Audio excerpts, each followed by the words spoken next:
नमस्कार, मैं हूं सुनील बॉबी और आप इस समय देखना शुरू कर चुके हैं अपना खास कार्यक्रम एजुकेशन एंड जॉब बुलेटिन यानी बिहार शिक्षा समाचार। आज है 22 मार्च 2025। तो आइए जानते हैं आज 22 मार्च की शिक्षा जगत की प्रमुख बड़ी खबरों को। उससे पहले आज 22 मार्च बिहार दिवस की अवसर पर आप तमाम व्यूअर्स को हार्दिक बधाई और शुभकामनाएं। सभी गुरुजन आज अपने अपने विद्यालय में बिहार दिवस मना रहे हैं। मूल्यांकन का कार्य भी जारी है, लेकिन आज के दिन स्थगित है और विद्यालय में लोग बिहार दिवस का आयोजन कर रहे हैं।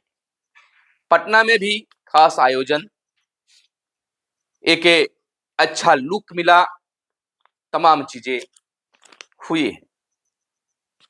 बिहार शिक्षा विभाग आज अनोखा दिखा, खास दिखा। शिक्षकों के लिए भी अहम बात है, खास दिन है, जहां अब यह कन्फर्म हुआ कि सभी शिक्षकों का ट्रांसफर तय है। यानी जो आवेदन किए 1,90,000 दूरी के आधार पर आवेदन करने वाले शिक्षक और शिक्षिकाओं के लिए भी उम्मीद अब जग गई है। यानी कि मार्च के अंत तक, मार्च के अंतिम सप्ताह में कह लीजिए, तो दूरी के आधार पर शिक्षिकाओं का भी तबादला हो जाएगा। यानी कि जो ट्रांसफर की बातें हैं वह उनकी मनोकामना पूर्ण होगी। बच गए पुरुष शिक्षक, तो पुरुष शिक्षकों के लिए भी सूत्रों के हवाले से जो खबर निकल कर आई है उससे पता चला है कि अप्रैल महीने में दूरी के आधार पर आवेदन करने वाले पुरुष शिक्षकों का भी ट्रांसफर हो जाएगा। शिक्षा विभाग को टारगेट मिला है और उस टारगेट को पूरा करना है, और नहीं तो बहुत कुछ बदला हुआ नजर आएगा। इधर बीपीएससी से बहाल प्रधानाध्यापक और प्रधान शिक्षकों के लिए भी खुशखबरी, उनकी भी पोस्टिंग अप्रैल महीने में हो जाएगा। लेकिन ट्रांसफर और पोस्टिंग में जिस प्रकार से लेत लतीफ हो रहे हैं, प्रधान शिक्षक भी भयभीत है। बीते दिन उन्होंने एसीएस के पास मेल भी किया और मांग किया है कि जल्द पोस्टिंग किया जाए, लेकिन अब बहुत जल्द ही प्रधान शिक्षकों को भी जिला आवंटित कर दिया जाएगा और प्रखंड का ऑप्शन मांगे जाएंगे। तो अब ये खास चर्चा में आ गया है और एसीएस भी इस पर काम कर रहे हैं, शिक्षा विभाग भी काम कर रही है। देर होने का कारण भी जो अभी सत्र चल रहा है, शिक्षा विभाग की काम भी बढ़ी हुई है। एक और बड़ी खुशखबरी है कि अब गुरुजी जो हैं वह पदाधिकारी बनेंगे, यानी कि बीईओ बनेंगे। वैकेंसी आने वाली है, कैबिनेट के मुहर लगते ही वैकेंसी आएगी और खासकर से शिक्षकों को इसमें लाभ मिलेगा। शिक्षकों को ही उस परीक्षा में शामिल किया जाएगा जो बीपीएससी से परीक्षा ली जाएगी। 8 से 10 वर्ष से उसमें उनका अनुभव रखा जाएगा जो शिक्षक के पास है। तो शिक्षक को भी अब बीओ बनाए जाएंगे। 300 करीब पद भी होंगे, लेकिन कैबिनेट के मुहर लगने के बाद सब कुछ साफ हो जाएगा। इसमें बाहर की लोपेन वैकेंसी है, लेकिन 8 से 10 साल का जो अनुभव लगाया गया है, यानी कि शिक्षकों के लिए ही यह खास होगा। इधर जहां खुशी मिली है तो गम भी, कहा गया है कि धूप है तो छांव भी और दुख है तो सुख भी और सुख है तो दुख भी। तो इधर इस शिक्षा कोष जो है शिक्षकों को रुलाने का काम हो रहा है। बेचारे शिक्षक और शिक्षिका विद्यालय में उपस्थित हैं, वीक्षण कार्य में हैं, मूल्यांकन में हैं, लेकिन उनको परेशान किया जा रहा है। इस शिक्षा को रुला दे रही, कार्य में है, मार्कन ड्यूटी में है और उनको अनुपस्थित दिखाया जा रहा है। वो अनुपस्थित दिखाने के साथ साथ प्रेशर और शोषण कहिए कि किया जा रहा है।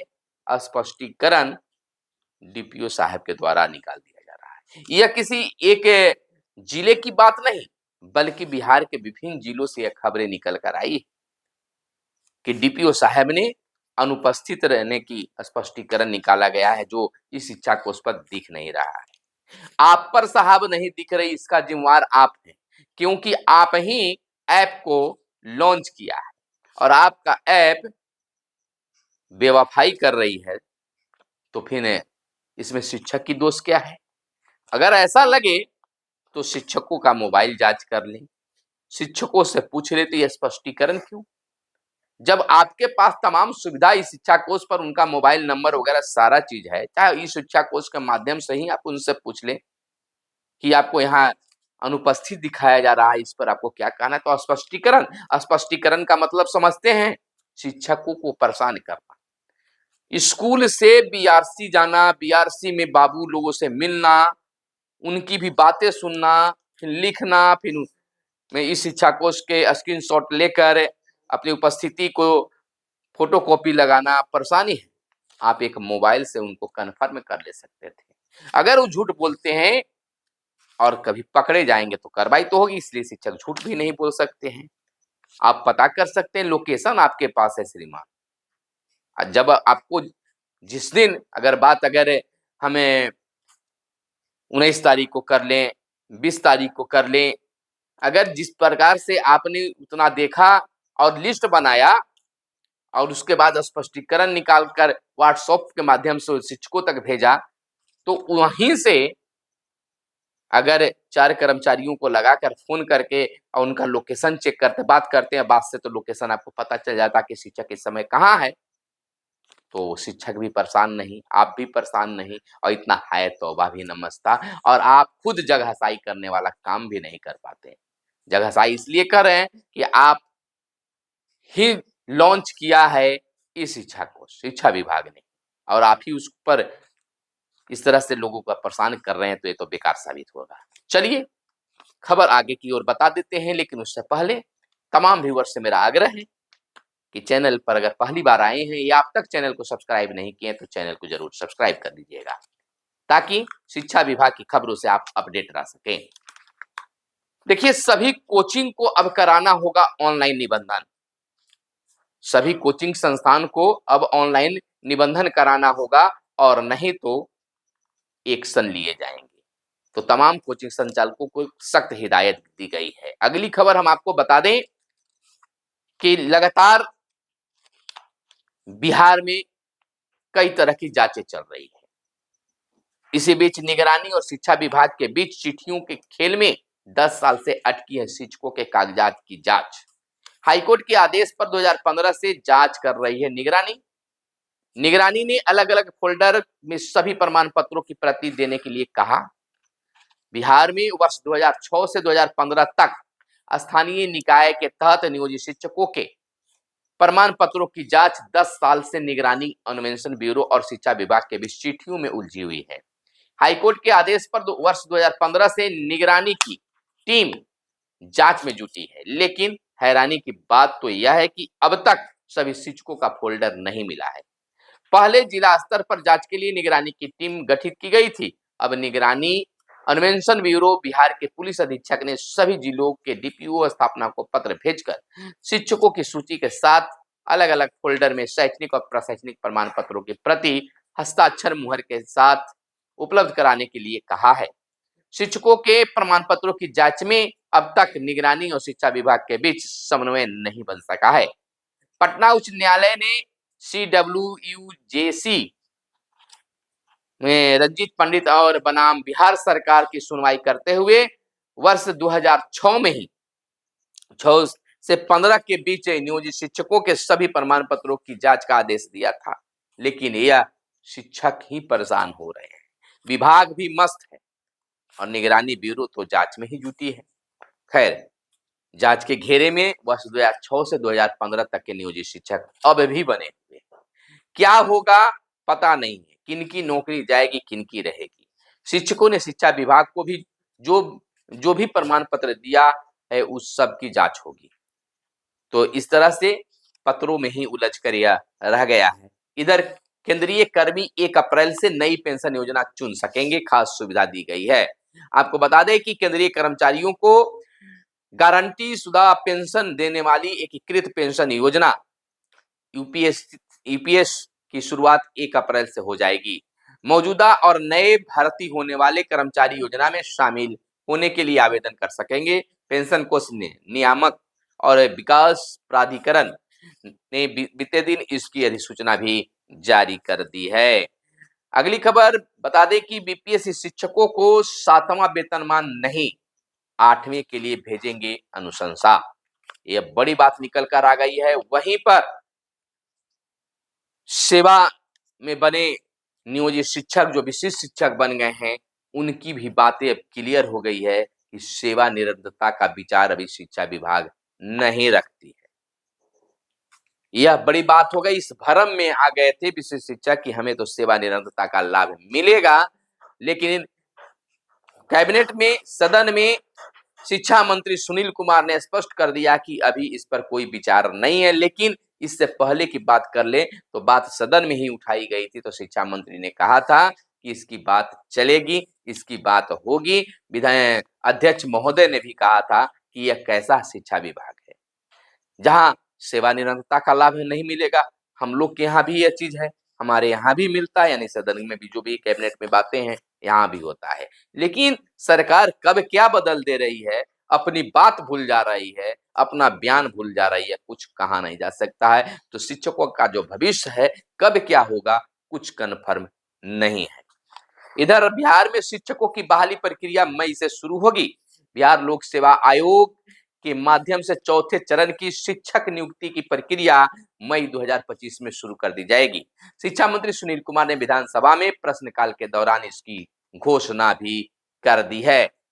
वहीं शिक्षकों के ग्रेड पे और लेवल निर्धारण पर वित्त विभाग की अभी सहमति नहीं। शिक्षा मंत्री ने कहा 8वें वेतन आयोग के लिए कमेटी गठन के बाद इस पर विचार किया जाएगा। शिक्षा मंत्री रटे रटाए बात बोलते रहते हैं। बोले शिक्षकों को ईपीएफ का दिया जा रहा है लाभ, साथ ही उनके वेतन में 15% की बढ़ोतरी भी हुई है। सही बात है, जो लिख कर दिया जाता है वो शिक्षा मंत्री बोलते हैं, और कब क्या बोलते हैं यह भूल भी जाते हैं। अगली खबर हम आपको बता दें कि सेवा समाप्त होने के डर से सहमे डरे हुए हैं आउटसोर्सिंग से बहाल कर्मी। DPM, ICT, DPM, programmer, account सहायक सहित अन्य पदों पर बहाल हुए हैं हजारों कर्मी। शिक्षा विभाग के तहत कार्यरत आउटसोर्सिंग एजेंसी कर्मियों की सेवा अब 31 मार्च के बाद नहीं ली जाएगी। इसको लेकर विभाग के एसीएस सिद्धार्थ ने एसीएस के निर्देश पर डीईओ ने पत्र जारी कर दिया है विभिन्न जिलों में। जानकारी है कि 31 मार्च के बाद उनका काम नहीं लिया जाएगा। इधर डीयू के पत्र जारी होने के बाद अब ये आउटसोर्सिंग कर्मी जो हैं सेवा समाप्त होने के डर से सहमे हुए हैं। 1 अप्रैल से इससे कोई काम नहीं लिया जाएगा। गौर करने वाली बात है कि DPM, ICT, DPM, programmer, account सहायक, एमटीएस सहित अन्य पदों पर कर्मियों की बहाली हुई है जो इस वक्त कार्यरत हैं। विभाग से मिली जानकारी के अनुसार मार्च तक इसकी उपस्थिति विवरणी नियोक्ता एजेंसी द्वारा विभाग को भेजा जाएगा, तो मानदेय का भुगतान कर दिया जाएगा। तो अब आउटसोर्सिंग के कर्मी हटाए जाएंगे। वहीं ऑनलाइन हाजिरी की गलत रिपोर्ट से शिक्षक हो रहे हैं प्रताड़ित। कई शिक्षक नेता इस पर आवाज उठाए हैं। विधान सदन में भी इसकी बातें उठाई गई है कि शिक्षक परेशान हो रहे हैं, लेकिन सुनता कौन है। खबर आगे की बता दें कि विभाग के आदेश को निजी विद्यालय ने ठुकराया, नामांकन लेने से किया इनकार। निजी स्कूल की मनमानी ऐसी है कि अब शिक्षा विभाग और अधिकारियों के आदेश को भी अवहेलना कर रहे हैं। ऐसा ही मामला पटना के नेहरू पथ स्थित एक निजी स्कूल का आया है। उसने शिक्षा विभाग के जिला स्तरीय कार्यालय के आदेश को ठुकराया है। मामला शिक्षा के अधिकार अधिनियम आईटीई से जुड़ा हुआ बताया जा रहा है। संविदा कर्मियों को अस्थायी करने की कोई योजना नहीं, यह बातें सदन से निकल कर आई है। प्रभारी मंत्री विजय कुमार चौधरी ने विधान परिषद में उठे सवाल में दिया यह खास जवाब। तो अब यह बिल्कुल क्लियर हो गया है। तो वहीं निलंबन के बाद भी स्कूल चला रही है प्रधानाध्यापिका। भागलपुर से खबर निकल कर आ रही है कि नारायणपुर प्रखंड के मध्य विद्यालय दुधैला की प्रभारी प्रधानाध्यापिका रिंकू कुमारी को फर्जी उपस्थिति तथा पति राकेश कुमार द्वारा स्कूल संचालन के आरोप के जांच के बाद विभागीय निर्देश पर बीडीओ ने 28 फरवरी को निलंबित कर दिया था। बावजूद वह अभी भी बिना प्रभार सौंपे स्कूल आकर कार्यों का संचालन कर रही हैं। तो ये अखबारों में भी खबर आई आई थी, तो हो सकता है कि अब वह कार्य में नहीं हो। इधर तकनीकी शिक्षा में अब हिंदी, तमिल सहित 22 क्षेत्रीय भाषाओं को बढ़ावा दिया जाएगा। तो इस तरह से तमिलनाडु की स्टालिन सरकार की ओर से खड़े किए जा रहे भाषा विवाद को देखते हुए केंद्र सरकार ने भारतीय भाषाओं को प्रोत्साहित करने की अपनी मुहिम को और तेज किया है। इस दिशा में अखिल भारतीय तकनीकी शिक्षा परिषद ने सबसे अहम पहल की है, जिससे तकनीकी शिक्षा के क्षेत्र में हिंदी, तमिल, कन्नड़, बांग्ला, पंजाबी, संस्कृत, उर्दू, मैथिली सहित 22 भारतीय क्षेत्रीय भाषाओं को बढ़ावा देने के लिए एक नए अभियान की शुरुआत की गई है। वहीं आपको बता दें कि ट्रांसफर के लिए हैरान रहने वाले शिक्षकों को बड़ी राहत मिली है। मार्च तक सभी शिक्षकों का ट्रांसफर कर दिया जाएगा। पूर्व शिक्षकों को अप्रैल में ट्रांसफर भी होने की दावा ठोके जा रहे हैं, लेकिन कितना सही कितना गलत होता है ये तो आने वाला वक्त गवाह होगा। फिर मिलते हैं अगले वीडियो में, जब तक के लिए दीजिए इजाजत। जय हिंद, जय भारत, वंदे मातरम।